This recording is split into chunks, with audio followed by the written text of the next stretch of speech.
Olá! Hoje é quinta-feira, dia 30 de dezembro. A partir de agora, você vai acompanhar a segunda parte da retrospectiva 2021. Hoje vamos exibir os fatos mais importantes que aconteceram no segundo semestre, a partir do olhar dos trabalhadores, dos movimentos populares em defesa da democracia. A retrospectiva 2021 está no ar.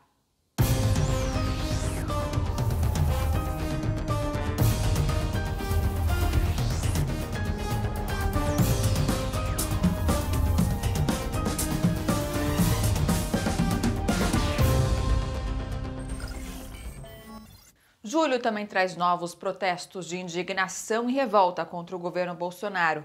Os atos aconteceram um dia após o Supremo Tribunal Federal autorizar a abertura de inquérito para apurar a atuação de Jair Bolsonaro na compra da vacina Covaxin. Reveja como foram os atos pelo país. No Distrito Federal, os manifestantes se reuniram na esplanada dos ministérios para protestar contra o governo Bolsonaro. A concentração foi na altura da Biblioteca Nacional e do Museu Nacional da República, onde pode ser visto um boneco inflável do presidente com as mãos sujas de sangue. Foram lembradas as mais de 500 mil mortes por Covid-19, a corrupção envolvendo o contrato de vacinas e a política genocida do governo federal. Em Belo Horizonte, capital mineira, o 3 de julho foi marcado por cartazes e notas de dólar com a foto de Jair Bolsonaro e a inscrição Fora Bolsonaro e a nossa vida vale mais que o dólar, e também notas manchadas de sangue. Em Juazeiro do Norte, no Ceará, o cacique Eduardo Cariri Quixelo falou que a luta indígena é também pela defesa da vida e de vacina para todos e todas. Olá, eu sou o cacique Eduardo, do povo Cariri Quixelô, e estou aqui hoje em Juazeiro do Norte, junto nessa manifestação contra o Bolsonaro, em prol da vida, em prol das vacinas, contra a PL 490, para dizer fora Bolsonaro. Na capital paulista, a concentração começou por volta das 3 da tarde de sábado no vão livre do Museu de Arte de São Paulo. Meia hora depois, já ocupava 7 quarteirões da Avenida Paulista. A grande maioria dos manifestantes usava máscara contra o coronavírus. Em Piracaia, cidade localizada a 90 quilômetros de São Paulo, os moradores também mostraram sua insatisfação com o governo Bolsonaro. Depois de vários ataques aos direitos dos trabalhadores e à sociedade, o governo Bolsonaro se lançou contra os Correios, uma empresa que dá lucros e tem uma função social. Com o avanço do projeto que prevê a privatização dos Correios no Congresso, trabalhadores e usuários temem o que está por vir. A matéria dos repórteres Mariana Castro e Gabriel Duarte, do Brasil de Fato, relembra esse momento.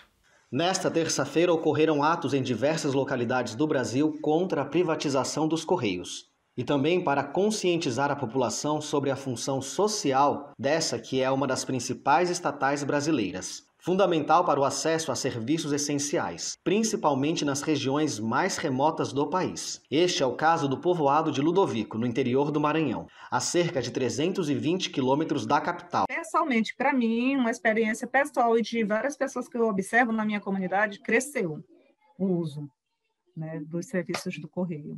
Hoje, a gente não usa mais tanto para essa correspondência de mandar carta, receber carta, essas coisas, não. Mas até essa notificação do banco e da assistência social, ela vem para o Correio. É também pelos Correios que a população de regiões remotas do país tem acesso a outros serviços. Fazemos um trabalho de cunho social, levamos medicamento, levamos provas do Enem, carregamos livros para as escolas em todos os cantos do Brasil e isso não tem preço. O povoado de Ludovico possui renda baseada no extrativismo do coco-babaçu e na agricultura familiar. Além disso, a região tem movimentos, associações e cooperativas que constantemente utilizam os serviços dos Correios. Principalmente agora no período da pandemia, desde 2020 para cá, uma das nossas organizações, que é interestadual, ela está em 4 estados, que é no Pará, no Piauí, Tocantins e Maranhão. Praticamente a diretoria vem se relacionando através do Correio. Por isso, na região, a privatização dos Correios gera incertezas. A gente acredita que pode prejudicar, quem está aqui na ponta. Eu não sei como que seria isso numa grande cidade, mas para a gente imagina que seja ruim. Segundo Elias Cesário, diretor do Sindicato dos Trabalhadores da Empresa Brasileira de Correios, Telégrafos e Similares de São Paulo, considerada a maior entidade da categoria da América Latina, esse receio é justificado. O primeiro ponto seria a questão financeira. Que irá ficar muito mais caro do que é hoje. Porque a Empresa Brasileira de Correios e Telégrafos, ela consegue manter os preços num preço razoável a toda a população. O segundo ponto, que eu vou falar para você, que eu acho que é um dos mais importantes ainda, as regiões mais longínquas, com certeza irão ficar sem entrega. Por quê? Porque não compensa, cara. Você imagina você fazer uma entrega no Acre, sendo que você aqui em São Paulo, você entrega 1.000, 2.000, 5.000, 10.000 encomendas. Onde será entregar? São Paulo, lógico. E o Acre que fique lá, o Maranhão e assim por diante. Para Elias, o atual momento faz parte de uma série de ações que, nos últimos anos, têm promovido o sucateamento da estatal. Desde 2011 não temos concurso público dentro da empresa. Então, assim, eles já vieram gradativamente acabando com essa empresa. O que vem segurando hoje ainda é os trabalhadores que, com a sua experiência e expertise, vem conseguindo segurar isso. É muito triste de você ver uma grande empresa como essa, que poderia trazer muito mais lucro, e mesmo assim sendo sucateada, você vê os resultados. É lucro em cima de lucro. 15 milhões de mulheres camponesas. Apesar de constarem o censo agropecuário desde 2015, poucas têm acesso à terra reconhecido. E durante a pandemia, a situação piorou. A repórter Gihanna Rodrigues abordou o tema numa matéria do seu jornal. Vamos rever um estudo que mostra que essa invisibilidade das camponesas traz problemas como a falta de crédito e políticas públicas direcionadas. Maria cresceu na roça. Ela é acampada há 20 anos no assentamento do MST, Comuna da Terra Irmã Alberta, e produtora de hortifruti e legumes. Vinda de uma família com 7 irmãs agricultoras, defende a importância da mulher no campo. O capital, ele insiste em dizer que as mulheres são um trabalho secundário, que é um trabalho de ajuda mesmo. Na verdade, a mulher é protagonista e ela é capaz de idealizar, de articular e executar todos os trabalhos que os homens também desenvolvem. Mulheres como a Maria só foram incluídas no censo agropecuário em 2006, quando foi perguntado pela primeira vez o sexo de quem produzia. Dar visibilidade para as camponesas é fundamental para pensar políticas públicas voltadas para elas, que ajudem a acessar itens básicos para a produção, como água e maquinários. São empreendimentos que estão voltados, né, para uma produção para o autoconsumo, né, confirmando toda uma literatura, né, feminista que discute exatamente, né, esse papel que as mulheres exercem na segurança alimentar, né, das suas famílias. E em função disso, né, em função das restrições de acesso à terra, a gente vai ter restrições de acesso à água, né, menos de 40% das mulheres dos empreendimentos, né, dirigidos por mulheres têm acesso à água. Apesar dos avanços, as mulheres no campo ainda enfrentam grande desigualdade com acesso restrito à terra. Apenas 19% das mulheres no Brasil têm acesso à terra garantido, ou seja, são consideradas assentadas com direito a incentivos previstos pelo Programa Nacional de Reforma Agrária. Um acesso a áreas em proporções muito inferiores àquela que é obtida por parte dos homens, né? E em termos, né, das formas de obtenção, a gente vai ver, né, como que a reforma agrária e a herança ainda permitem, né, um acesso das mulheres à terra, mas quando se trata de aquisições particulares ou mesmo, né, compras por meio, né, de programas públicos, como é o crédito fundiário, o acesso é muito restrito. Com os retrocessos do governo Bolsonaro, que extinguiu o Ministério de Desenvolvimento Agrário, as mulheres precisam mais do que nunca se organizarem para conquistar os avanços necessários. Amor pela terra é o que não falta. E aqui no Irmã Alberta, me juntei com outras mulheres e a gente foi trocando experiências e vivências. E hoje meu sistema é todo diversificado. É todo o que a gente chama de SAFs, né? mas também os canteiros, aonde eu tenho de tudo no canteiro. Eu não vou mostrar agora, porque a gente está sofrendo uma estiagem muito grande, não está chovendo, não tem água para a gente fazer irrigação, mas eu ainda tenho, no mesmo canteiro que eu tenho as hortaliças, eu tenho frutíferas, né? O mês de agosto mal começa e Jair Bolsonaro editou uma medida provisória inconsequente. A MP retirava o prazo para que o governo repassasse 3,5 bilhões de reais para garantir acesso para professores e alunos de instituições públicas de ensino básico. Com mais esse golpe contra a educação, o governo deixou de fornecer internet de graça para escolas públicas em plena pandemia. Um ato covarde que precisa ser lembrado. Bolsonaro já havia vetado a lei que determinava o repasse do dinheiro para essa área, mas o veto foi derrubado pelo Congresso em junho. A União teria até o dia 10 de junho para encaminhar o valor. O Executivo entrou com uma ação no STF e o prazo foi estendido para quarta-feira. Mas justamente ontem, Bolsonaro publicou a MP para adiar o pagamento de internet a escolas públicas. A medida só terá validade permanente se for aprovada pelo Congresso em até 4 meses. E a boiada de Bolsonaro seguiu atropelando ritos processuais, não cumprindo leis e, principalmente, desrespeitando os povos indígenas. O alerta gravíssimo foi feito por um levantamento realizado pelo MAP Biomas com base em imagens de satélites e inteligência artificial. A área ocupada por mineração no Brasil cresceu mais de 564% em 3 décadas e meia. A área minerada no Brasil saltou de 31 mil hectares em 1985 para 206 mil hectares no ano passado, ou seja, cresceu mais de 6 vezes nos últimos 35 anos. O estudo também revela que a área ocupada pelo garimpo no país já é maior que a ocupada por mineração, que a Amazônia concentra 93% de todo o garimpo e que em terras indígenas a área ocupada por garimpeiros cresceu 495% entre 2010 e 2020. A tendência de alta dos garimpos vem em curso desde 2010, mas este tipo de atividade, sobretudo de forma ilegal, superou a extração industrial nos governos Temer e Bolsonaro. Diante de tantas notícias ruins, um alento para ajudar a minimizar a dor e os estragos causados pelo rompimento da barragem do Fundão, ocorrido em 2015 em Minas Gerais, que resultou na morte de 19 pessoas, na destruição de casas e plantações.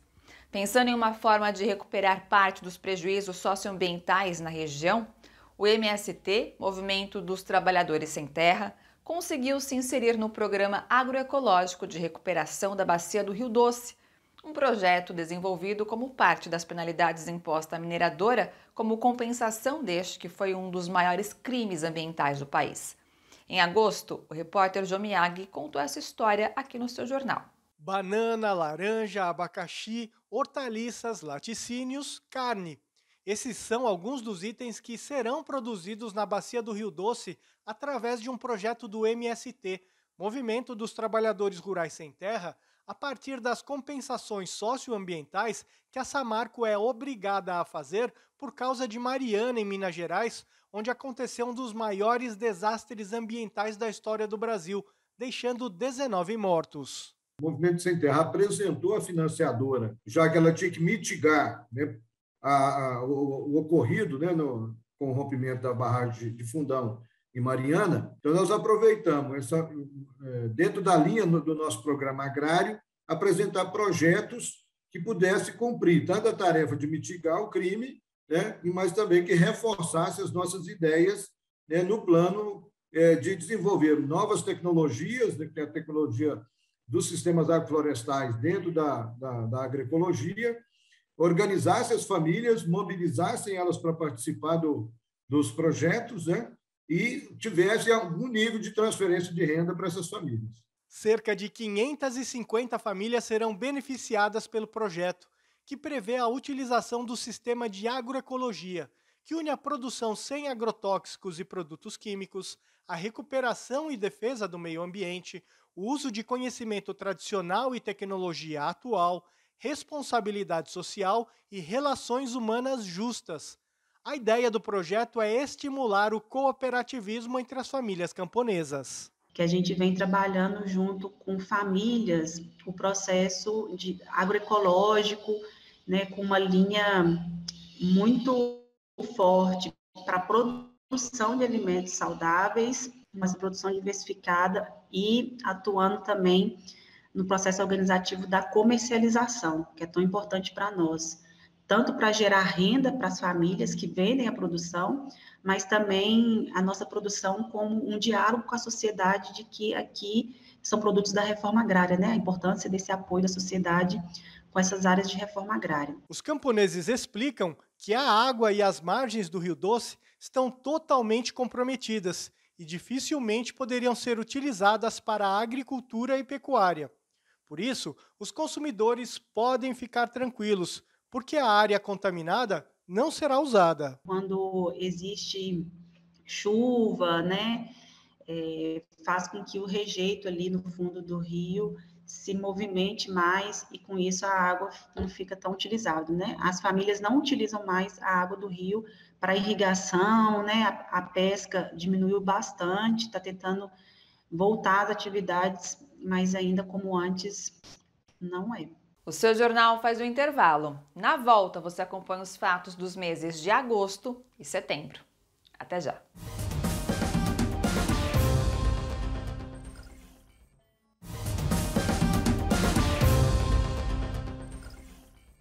Também foi em setembro de 2021 que o ex-presidente Lula conseguiu mais uma vitória na Justiça, a 18ª. Desta vez, no processo que se referia a crédito do BNDES obtido pela Odebrecht para a exportação de bens e serviços para Angola. Com a determinação de trancamento, a ação penal se daria por encerrada e Lula, mais uma vez, era inocentado. A defesa do ex-presidente demonstrou que o processo foi baseado em acusação da qual Lula já havia sido absolvido. E o juiz Frederico Botelho de Barros Viana, em auxílio à 10ª Vara Federal de Brasília, proferiu a sentença afirmando que o material oferecido pela Lava Jato como acusação não pode ser utilizado na ação penal. Mesmo diante de ameaças graves de ruptura institucional feitas pelo presidente da República para o dia 7 de setembro, o grito dos excluídos esteve nas ruas em todo o país com o tema Vida em Primeiro Lugar. Entre tantas outras coisas, os manifestantes gritaram contra a fome, o desemprego e pelo fora Bolsonaro. Vamos acompanhar como foram as manifestações de quem optou pelos ares democráticos naquele dia. Em São Luís, 30 paradas de ônibus amanheceram com cartazes contra Jair Bolsonaro. Na ponte do Itaquí, também na capital maranhense, a Brigada de Ações Simbólicas do MST escreveu um gigante fora Bolsonaro. Em Maceió, no Alagoas, trabalhadores e movimentos populares criticaram o preço dos alimentos, dos combustíveis e do gás de cozinha, que disparou no governo Bolsonaro. Os cearenses também foram às ruas neste dia do grito dos excluídos, criticar a alta do gás de cozinha e da energia elétrica, que teve a bandeira tarifária reajustada em mais de 50%. Agro é fome! Agro é fome! Em Brasília, a manifestação foi na região central. Os manifestantes criticaram o agronegócio, a volta do Brasil ao mapa da fome e pediram a saída de Jair Bolsonaro da presidência. Também teve distribuição de alimentos da agricultura familiar. Comida de verdade no campo, na cidade e fora Bolsonaro foi o que pediram os paraenses. O povo tomou as ruas de Belém, capital do estado, com cruzes nas mãos para denunciar a má gestão do governo na pandemia. Em Petrolina, Pernambuco, o grito dos excluídos teve ações de solidariedade. Um café da manhã foi oferecido para pessoas de baixa renda, mas também teve cartazes pedindo fora Bolsonaro. Em Belo Horizonte, milhares de pessoas pediram pão, trabalho, educação e vacina.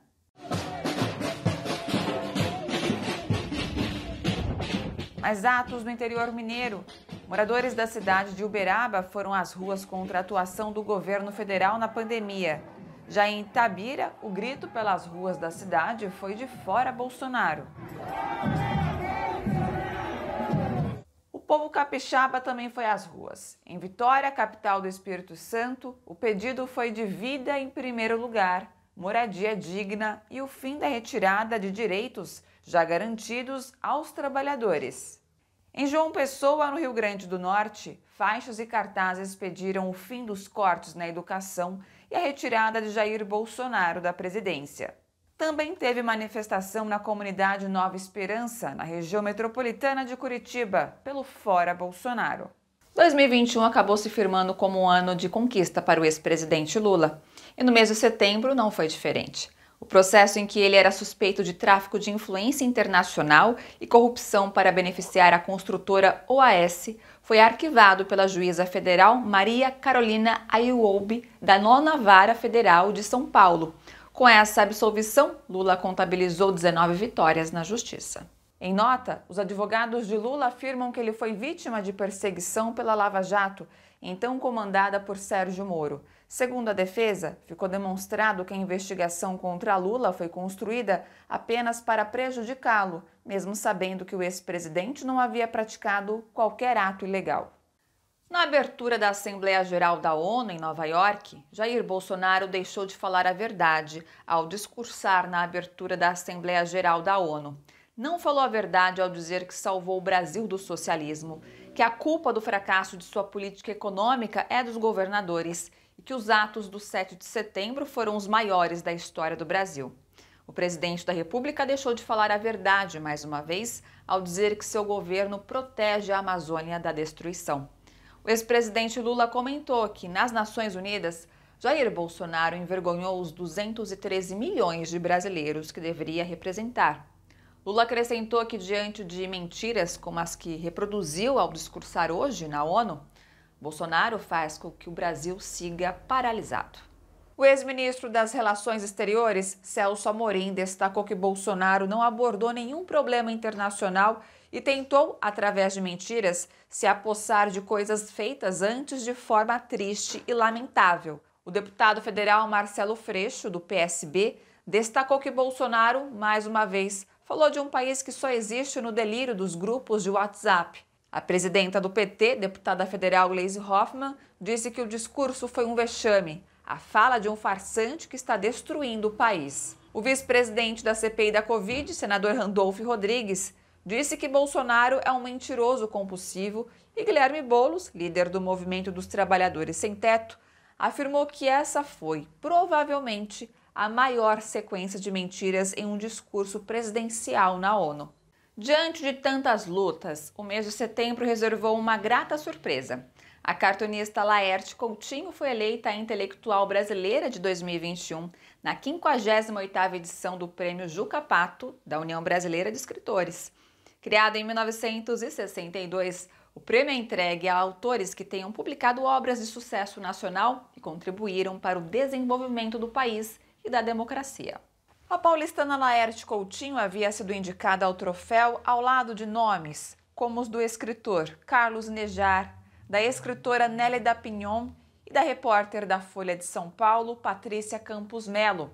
A cartunista criou personagens icônicos das histórias em quadrinhos nacionais, como os Piratas do Tietê, que contam as aventuras de um grupo de piratas saqueadores, além de Overman, que é uma sátira aos super-heróis de quadrinhos norte-americanos.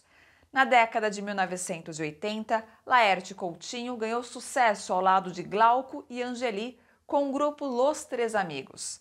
Em junho deste ano, quando completou 70 anos, publicou o Manual do Minotauro, que reúne mais de 1.500 tirinhas, protagonizadas por diversos personagens, que vão de uma tecelã canibal a um sapo à procura de ideologia. Setembro vai chegando ao fim e o país, em plena pandemia, acaba sendo revelado um prejuízo de 80 milhões e 400 mil reais aos cofres públicos. Já o dano à saúde da população é incalculável. O Ministério da Saúde, por meio da Secretaria de Vigilância, deixou vencer kits de diagnóstico da Covid-19, medicamentos e vacinas. 32 tipos de insumos foram para o lixo. O desperdício inclui mais de 18 mil kits de testes de Covid. Também estão na lista 44 mil vacinas contra a meningite e 16 mil vacinas contra a gripe comum. O material estava armazenado no centro de distribuição que o Ministério possui em Guarulhos. O Ministério da Saúde foi notificado mais de uma vez sobre a proximidade do vencimento, mas mesmo assim não providenciou a distribuição. Jair Bolsonaro iniciou a convocação dos atos antidemocráticos de 7 de setembro. A afirmação foi feita pela Procuradoria-Geral da República em um inquérito enviado ao Supremo Tribunal Federal para investigar quem estava por trás da organização dos atos. Para a Subprocuradora-Geral da República, Lindora Araújo, a partir do dia 15 de agosto, durante uma entrevista, Jair Bolsonaro começou a incitar a organização de um contragolpe às manifestações contrárias ao seu governo. É a primeira vez que a PGR cita nominalmente Bolsonaro dentro do inquérito. Apesar disso, o documento não deixa claro se o presidente será investigado e nem quais seriam os eventuais crimes cometidos por ele. Os constantes ataques de Jair Bolsonaro ao STF e à democracia são duramente criticados por ministros, entidades, parlamentares e até pela imprensa mundial e lhe renderam a inclusão como investigado no inquérito das fake news. Outubro chega com nova manifestação pelo impeachment do presidente Jair Bolsonaro. Na tarde do dia 2 de outubro, milhares de pessoas tomaram as ruas pelo país, pedindo o afastamento imediato do presidente da República. O protesto ocupou 10 quarteirões da Avenida Paulista. Além do impeachment de Bolsonaro, os manifestantes também protestaram contra a atuação do governo federal durante a pandemia, o alto número de mortes pela doença, além do desemprego e da inflação alta no Brasil. Um botijão de gás inflável e um grande saco de arroz lembraram os preços abusivos dos alimentos e do botijão de gás. As denúncias de corrupção investigadas na CPI da Covid no Senado e o escândalo envolvendo a operadora de plano de saúde, Prevent Senior, não ficaram de fora das denúncias dos manifestantes. Durante o ato, lideranças sindicais, de movimentos populares e políticas discursaram. Enquanto o Bolsonaro estiver no poder, nós vamos ver as pessoas sofrerem de fome, doentes, desempregadas, nervosas com a situação que o país está vivendo. Ele é uma pessoa que não une o país, ele é uma pessoa que prega a discórdia. Isso não pode funcionar. O presidente da República não pode promover a discórdia entre os brasileiros.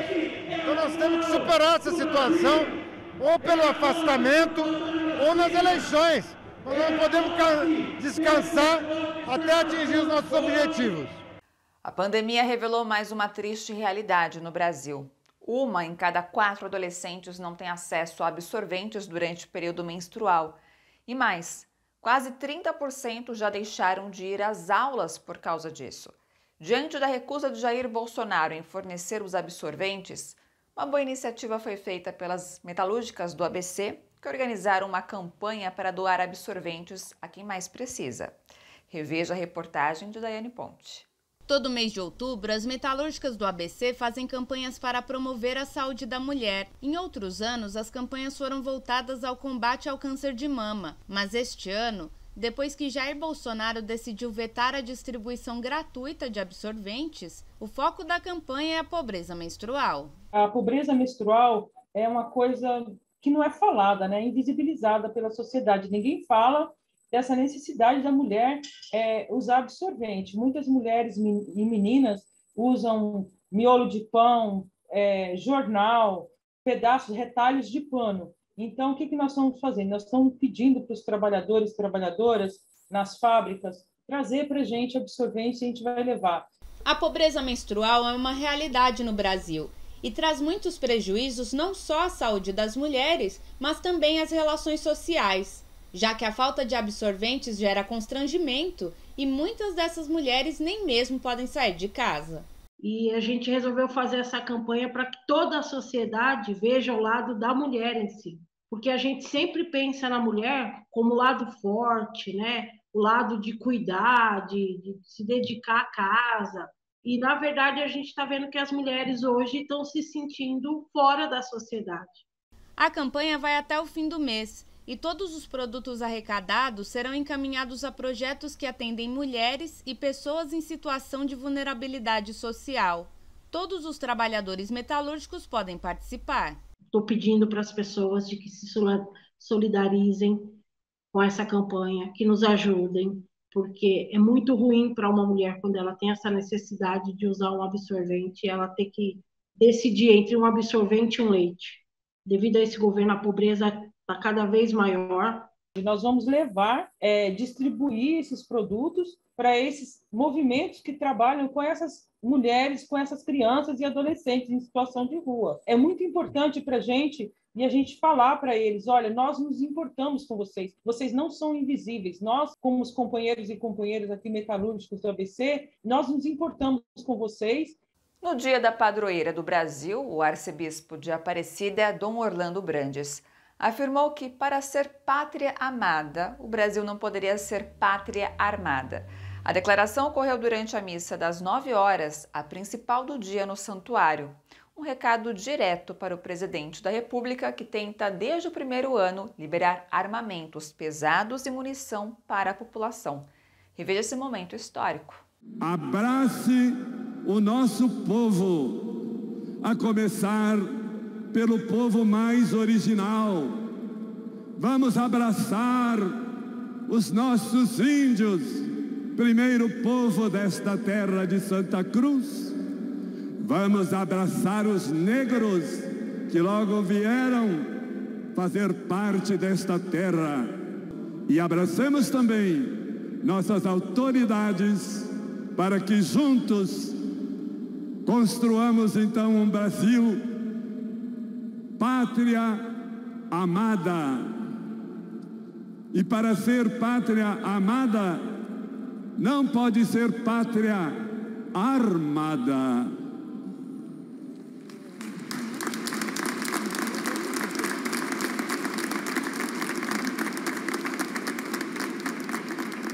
Brandes lamentou ainda as mais de 600 mil mortes por Covid e defendeu a vacina e a ciência. Nesses dias, abracemos o Brasil enlutado pelas 600 mil mortes. Criticou a corrupção e as notícias falsas. Para ser pátria amada, uma pátria, uma república sem mentira e fake news. Pátria amada, sem corrupção. Questionado se o sermão era um recado para Bolsonaro, Brandes, um arcebispo considerado moderado, disse que foi uma mensagem para todos os brasileiros. Desde o início da pandemia, Jair Bolsonaro atacou a ciência, promoveu aglomerações, criticou o uso de máscaras e se posicionou contra as vacinas para combater a Covid-19 e salvar vidas. Atitudes que provocaram um caos no país e a morte de mais de 600 mil brasileiros. Em outubro, a CPI da Covid abriu espaço e deu voz às pessoas que foram infectadas e que perderam parentes por coronavírus. Falas fortes que emocionaram um país chocado diante do descaso de Bolsonaro com a população.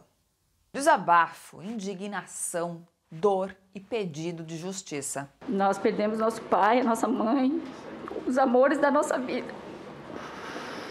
E isso me fez...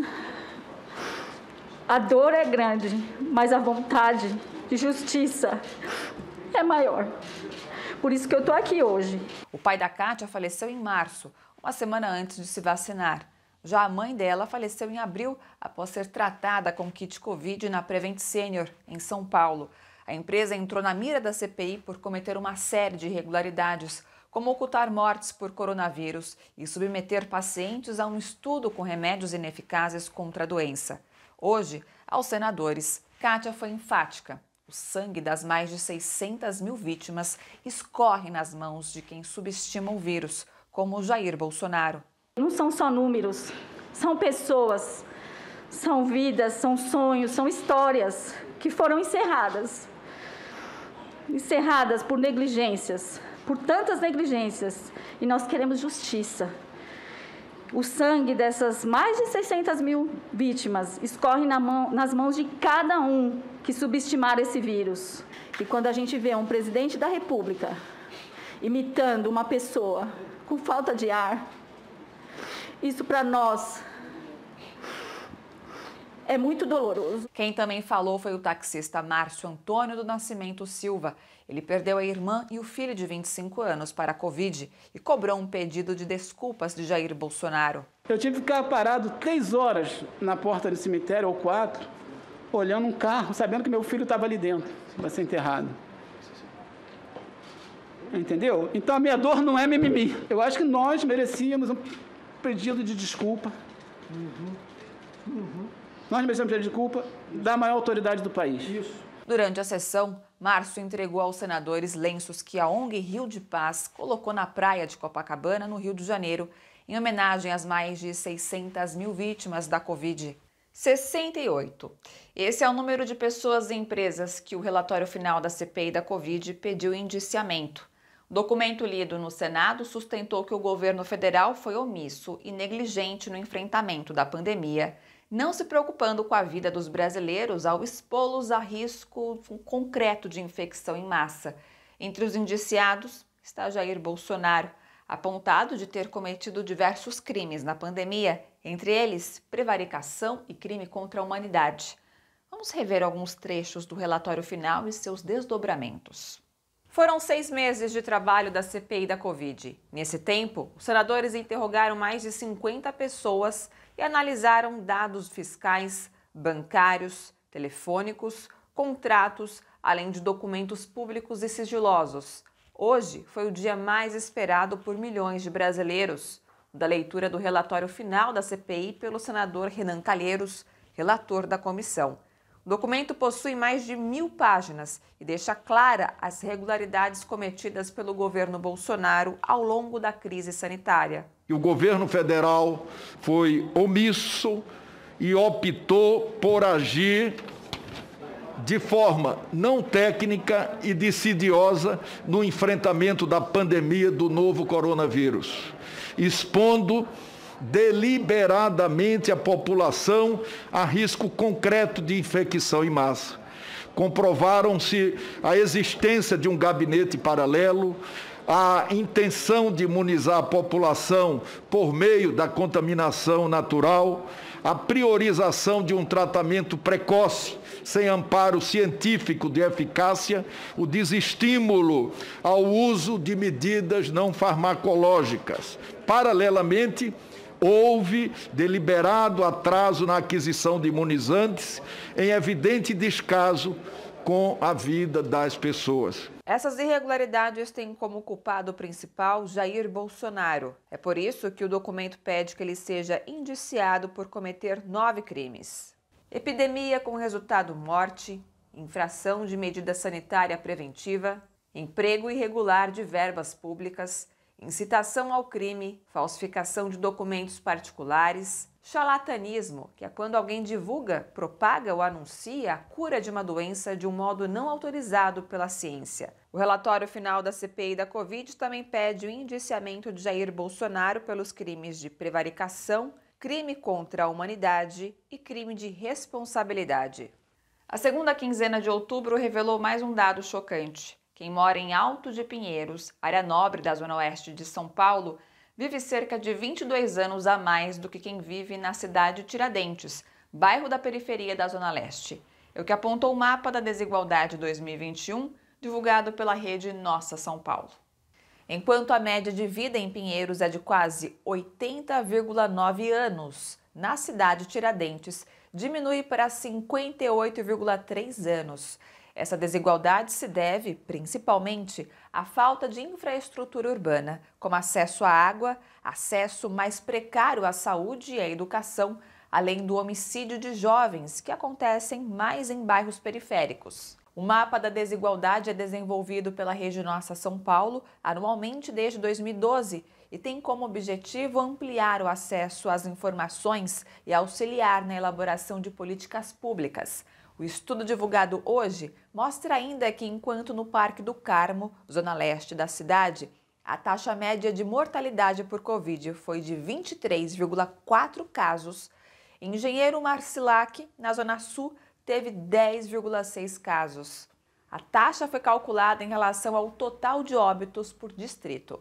O seu jornal faz uma parada rápida e, na volta, você acompanha as notícias mais importantes nos meses de novembro e dezembro de 2021. Até já!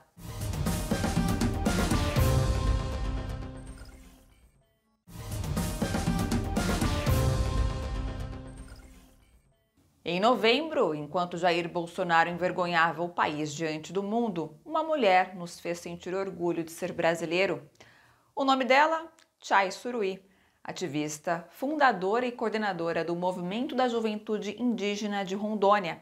A única brasileira a discursar na cerimônia de abertura da COP26, fez duras críticas ao governo, apontou caminhos e terminou aplaudida de pé. Um momento inesquecível que vale rever. Vamos acompanhar. My name is Chay Suruí. I'm 1 in 24, but my people have been living in the Amazon rainforest at least 6,000 years. My father, the great chief Almi Suruí, taught me that we must listen to the stars, the moon, the wind, the animals, and the trees. Today, the climate is warming, the animals are disappearing, the rivers are dying, and our plants don't flower like they did before. The earth is speaking. She tells us that we have no more time. A friend asked me, will we continue to think that today's injuries can be resolved with ointments and painkillers, even though we know that tomorrow our wounds will only run deeper? We need a different path, and with bold and global changes. It's not 2030 or 2050, it's now. While you are closing your eyes to reality, the land defender Ariel Wewawau, my friend since I was a kid, was murdered for protecting the forest. Indigenous peoples are in the front line of the climate emergency, and we must be at the center of the decisions happening here. We have ideas to postpone the end of the world. Let us stop emptying lies and fake promises. Let us end the pollution of hollow words, and let us fight for a livable future and present. It's always necessary to believe the dream is possible. May our utopia be a future on Earth. Thank you. No dia 5 de outubro, o país se comoveu. Um acidente aéreo em Serra de Caratinga, interior de Minas Gerais, interrompeu de maneira trágica e precoce a vida da cantora Marília Mendonça, de 26 anos, e mais 4 pessoas que estavam com ela após a queda de um avião de pequeno porte, perto de uma cachoeira. A cantora nasceu em Cristianópolis, Goiás, em 22 de julho de 1995. Ela surgiu como ícone do feminejo em 2016, com sucessos como Infiel e Eu Sei de Cor. A aeronave era um bimotor de empresa privada de táxi aéreo de Goiás, com capacidade para 6 passageiros. Segundo a ANAC, o avião estava em situação regular e tinha autorização para voar. O mês de novembro chega à metade e, com ele, uma triste realidade. No Brasil de Bolsonaro, durante a pandemia, a fome atingiu níveis estratosféricos. E quem mais sofreu foi a população infantil. Somente 1 em cada 4 crianças atendidas nos serviços de atenção básica conseguiu fazer, pelo menos, as 3 principais refeições do dia: café da manhã, almoço e jantar. Os dados foram obtidos pela Globo News via Lei de Acesso à Informação, de pesquisa feita pelo Sistema de Vigilância Alimentar e Nutricional, o SISVAN, do Ministério da Saúde. Segundo a reportagem, em todo o Brasil, entre janeiro e outubro de 2021, apenas 26% das crianças atendidas pelo SUS com idades entre 2 e 9 anos faziam ao menos essas 3 principais refeições. As crianças mais atingidas pela fome são especialmente as das famílias mais pobres, afetadas pela perda de emprego e, consequentemente, de renda durante a pandemia. Em novembro, milhares de pessoas fizeram da Marcha do Dia da Consciência Negra um protesto contra o racismo e o governo Bolsonaro. Vamos rever como foram os atos na capital paulista. Milhares de pessoas ocuparam 4 quadras da Avenida Paulista. A marcha foi organizada pelo Movimento Negro junto com a campanha Fora Bolsonaro, coalizão de movimentos, entidades e partidos que desde maio têm realizado atos contra Bolsonaro. Os manifestantes se reuniram em frente ao MASP e pediram respeito pelas pessoas negras, igualdade de direitos pela vida e emprego, moradia e comida. O ato lembrou ainda os 610 mil brasileiros mortos pela Covid-19. Na marcha, discursaram lideranças das organizações nacionais do movimento negro, parlamentares negros, representantes da Frente Povo Sem Medo, Brasil Popular, centrais sindicais e entidades estudantis e movimentos de periferia. No final de novembro, inconformados com os ataques constantes à ciência e à educação do Brasil, um novo grupo de cientistas disse basta. Mais 52 pesquisadores ligados à CAPES, Agência de Fomento à Pesquisa do Ministério da Educação, anunciaram a renúncia coletiva de suas funções na diretoria de avaliação do órgão. Segundo eles, os padrões acadêmicos têm sido ignorados na CAPES e afirmam que a avaliação dos programas de pós-graduação também não vem sendo defendida desde a sua suspensão em setembro pela Justiça. Essa avaliação é crucial para monitorar as pós-graduações e até mesmo levar ao descredenciamento de instituições que deixam de atingir os critérios de qualidade. Mas, ao contrário disso, os pesquisadores afirmam que há uma corrida desenfreada para a abertura de novos cursos de pós-graduação à distância. Um movimento na contramão do mundo, que, para especialistas, mostra que Bolsonaro pensa a ciência e a educação não como patrimônios da nação, mas como um produto a ser negociado pelo melhor preço. O mês de novembro encerra com uma confissão. O Plano de Saúde Prevent Senior, alvo da CPI da Covid no Senado, afirmou em nota divulgada aos seus associados que mentiu sobre a suposta eficácia da cloroquina e da hidroxicloroquina no tratamento da Covid-19. A empresa de assistência médica assumiu ainda que conduziu estudos científicos sem autorização do Conselho Nacional de Ética em Pesquisa, o CONEP.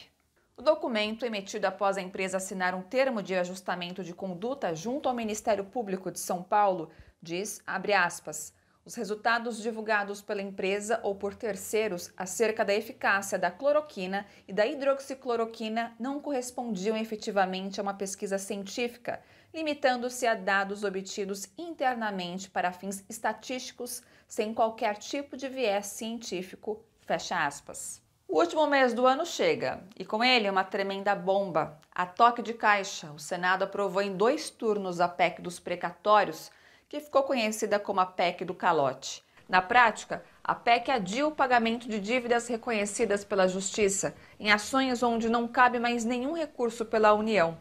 Em 2022, o valor previsto com essas dívidas deve chegar a mais de 89 bilhões de reais. Com a PEC, o governo passa a ter uma folga financeira para financiar o Auxílio Brasil, que, aliás, atingirá um número limitado de pessoas muito aquém dos milhões de brasileiros passando fome ou com insegurança alimentar. Para a oposição, a luta continua.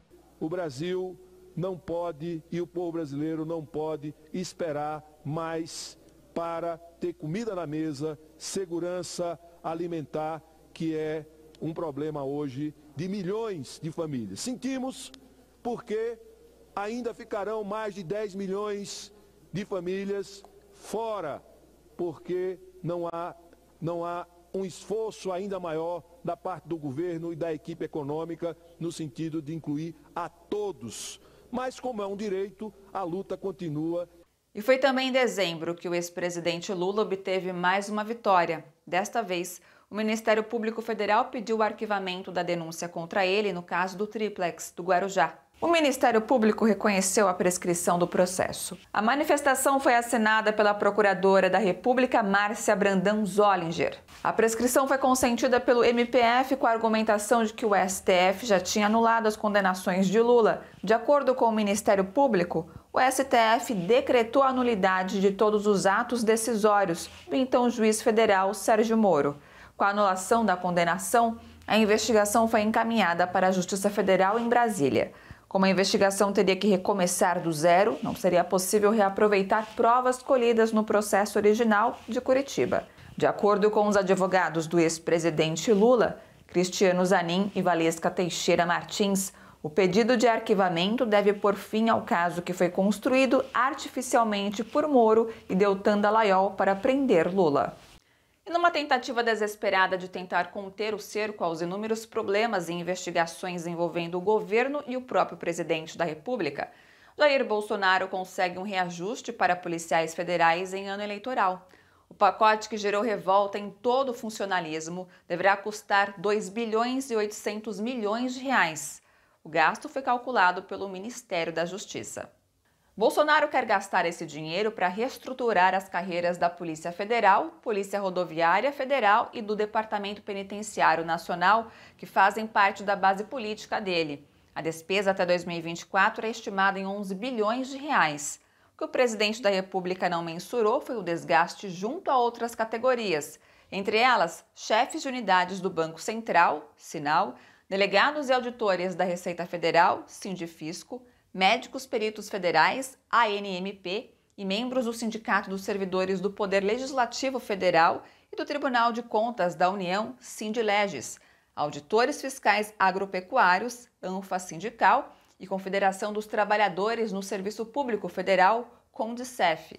Também divulgaram protestos à Associação dos Servidores do Instituto de Pesquisa Econômica Aplicada e os com carreira de planejamento e orçamento. É o Palácio do Planalto em plena campanha antecipada. O Sindicato dos Bancários de São Paulo denunciou ao Ministério Público o constrangimento sofrido por funcionários da Caixa Econômica Federal. O presidente do banco, Pedro Guimarães, obrigou cerca de 30 trabalhadores a fazerem flexões durante o evento Nação Caixa, que tinha como objetivo apresentar metas e resultados. E o assédio não parou por aí. Os trabalhadores ainda foram orientados a realizar estrelinha, um tipo de manobra praticada na ginástica olímpica. Vamos rever esse absurdo. Durante o evento, o presidente da Caixa, Pedro Guimarães, induziu os trabalhadores do alto escalão do banco a fazer flexões. Como se não bastasse a exposição, ele ainda contou o número de flexões. 7, 8, 9... São trabalhadores concursados, trabalhadores que valorizam muito o trabalho que fazem. E se chegaram a esse ponto, para a gente entender o clima que está instaurado dentro da empresa, o clima de medo, né, um clima de perseguição, e que os trabalhadores chegam a um ponto desse. O ministro Luiz Fux, presidente do Supremo Tribunal Federal, afirmou durante a sessão de encerramento do ano judiciário de 2021 que neste ano a Corte e o Judiciário enfrentaram múltiplas ameaças e disse ainda, sem citar o nome do atual presidente da República, que em 2022, ano eleitoral, o STF estará atento e pronto para agir e para reagir quando preciso for. Reveja a fala de Fux. Após um ano desafiador, a democracia venceu, pois convenceu os brasileiros de sua importância para o exercício de nossas liberdades e de nossas igualdades. No mesmo tom, o Supremo Tribunal Federal se manteve altivo e firme na defesa da Constituição e das instituições democráticas. Não é demais lembrar, todavia, que esta Suprema Corte seguirá sempre atenta às necessidades do Brasil neste próximo ano, estando pronta para agir e para reagir, quando preciso for, sempre respeitando e fazendo respeitar as leis e a Constituição. O final de dezembro é marcado pela tragédia das fortes chuvas que atingiram o sul da Bahia. E diante da falta de ação de Jair Bolsonaro, o ex-presidente Lula pediu ação urgente das Forças Armadas para ajudar as milhares de famílias atingidas em mais de 70 municípios. A situação é de calamidade nos locais mais atingidos pela chuva, que deixou mais de 16 mil desabrigados. As imagens mostram ruas e pontes invadidas pela água. Casas foram inundadas e muitas desabaram. Várias estradas estão interrompidas pelo transbordamento de rios da região. O governador Rui Costa, do PT, acredita que esta é a maior tragédia da Bahia na história recente. O governo do estado está instalando bases de apoio em cidades atingidas, com bombeiros, helicópteros e barcos. Várias entidades estão recebendo doações para amenizar a tragédia. A gente está precisando de tudo, né? A gente está precisando desde a solidariedade pública e de as pessoas estarem nessa rede de proteção, até na questão realmente mais propriamente de estrutura. Então, a gente abriu a campanha principalmente com alimentos não perecíveis, água, que a gente está com muitos desses municípios, como eu falei anteriormente, com a água cortada, roupas e colchões. As sedes da Unisol aqui no estado, ela está em 3 territórios, no Baixo Sul, na região metropolitana do Salvador e no Portal do Sertão. Então, esses lugares já são pontos de coletas. Porém, nas redes sociais da nossa entidade, nós estamos colocando todos os pontos de coleta dos municípios. Então, vocês que estiverem também nesses municípios, que não foram atingidos, ou que estiverem nos municípios circunvizinhos e que puderem iniciar pontos de coleta, por favor, comecem, nos ajudem, a gente vai precisar muito disso. E a gente também colocou à disposição, na central, a nossa conta, para que as pessoas que estiverem também em outros estados puderem fazer doações, para que a gente possa mandar esses alimentos para essas regiões, comprar roupas, ver a questão de lençóis também, colchões, que a gente está precisando muito, porque muitas pessoas estão desabrigadas e a gente não tem ainda a previsão de retorno dessas pessoas para as casas, porque os índices de água superam 2 metros em alguns municípios. Então, a gente lançou também essa possibilidade de pessoas estarem doando através da Caixa Econômica. A agência é a 1522-003, né, a operação, e a conta corrente é a 3717, dígito 1. Toda a prestação de conta dessas doações serão feitas através das redes sociais da Unisol. Você também pode acompanhar através do Face, do Instagram e também do nosso portal. A retrospectiva de 2021 chega ao fim. Um ano duro, marcado por mentiras e pela dor da perda de mais de 618 mil vidas. Um ano em que a inflação, o desemprego e a fome dispararam. Mas, como diz o ditado popular, não há mal que sempre dure, nem miséria que nunca se acabe. 2022 está a poucas horas de chegar. É momento de elevar o pensamento e desejar e pedir coisas boas. Mais amor, menos ódio, mais respeito com a vida do povo. Momento de desejar saúde, emprego e comida na mesa de quem tem fome. Que em 2022 mantenha os bons ventos da mudança que já começaram a soprar. Que o Brasil possa escolher um representante do povo que olhe para e pelo povo. Não deixe que nada abale a sua fé por um mundo melhor para todos os brasileiros.